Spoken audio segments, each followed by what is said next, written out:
ઊંચા સારા ટેક્સ પબ્લિકથી લેવાની વાત કરે છે। આ ગાંડી છે ગાંધીધામ જનતા।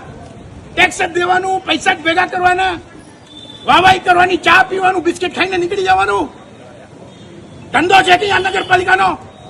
અમે વિપક્ષમાં છે એનો મતલબ એ કે કંઈ પણ નહીં સાંભળવાનું, પબ્લિકની માટે અમે બેઠા છીએ એટલે અમે વિરોધ કરીએ, અમે વોકઆઉટ કર્યો છે। આજની સભાને અમે વિખોડીએ છીએ। ભરતી પ્રક્રિયા ચાલુ છે, બધા છે, એજન્ડામાં દેવામાં આવ્યો છે, ઠેરાવની અંદર છે કોપી। મને તમે કહો ગઢવી સાહેબ, આ 8 ગામનું સમાવેશ થયું છે, મહાનગરપાલિકા બન્યું છે, કેટલો સ્ટાફ જોઈએ? અરે વેક્યુમ ક્લીનર નથી આ સોસાયટીઓ છે ને। મેક પર બોરીચી નહીં આવ્યા, મેં એક સોસાયટીમાં વિઝિટ કર્યો છે, કોઈ સોસાયટીની અંદરના ખાર કુવા ભરેલા છે। હવે અમે આંદોલન કરશું કારણ કે આજે પહેલી સભા હતી, આ મહાનગરપાલિકાની પહેલી સભા હતી। આજે અમે અમારા મુદ્દા મૂકવાના હતા પબ્લિક માટેના, એ લોકો પબ્લિકના જેબમાં હાથ મૂકે છે, જે અમે વિરોધ કરીએ છીએ। પબ્લિકના જેબમાં હાથ નહીં મૂકવાનું અત્યારથી જ, પહેલા પબ્લિકના કામ કરો। અમે લોકો ઓલરેડી લખીને કાલે રમાનું સાહેબને દઈ દીધું છે આકારણી માટેનું। દરેક વસ્તુમાં આકારણી કરાવવી પડશે ને એમાં પણ અમને જોશે કે એ લોકો કેટલું ટેક્સ લગાડે છે।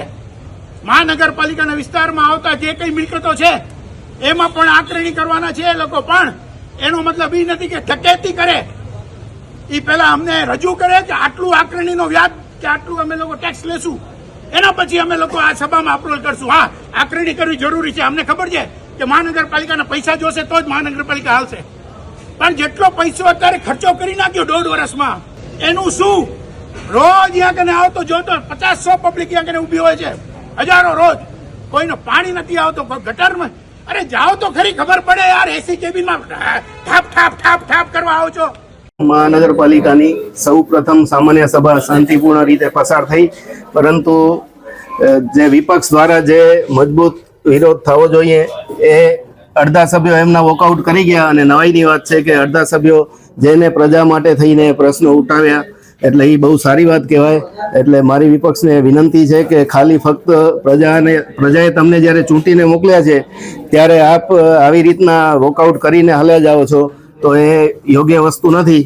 અને બાકી આજની સભામાં જે વાહન વેરો નાખવામાં આવ્યો છે તો એના માટે આપણે જે સ્વભંડોળ મજબૂત કરવું જોઈએ અને સગવડો પ્રજાને સારી રીતે આપવી જોઈએ, એના માટે જ ફક્ત નાખવામાં આવ્યો છે।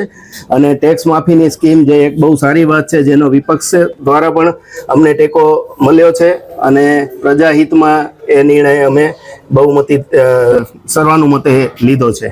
આપ જોઈ શકો છો કે વિપક્ષ સામાન્ય સભામાં જનરલી સત્તાપક્ષ બહુમતીના જોરે વોકઆઉટ કરીને ચાલ્યો જતો હોય છે। આજ પહેલી વાર મેં મારી લાઈફમાં જોયું કે વિપક્ષ વોકઆઉટ કરીને ચાલ્યો ગયો, એટલે આ કોઈ સારી વાત ના કહેવાય।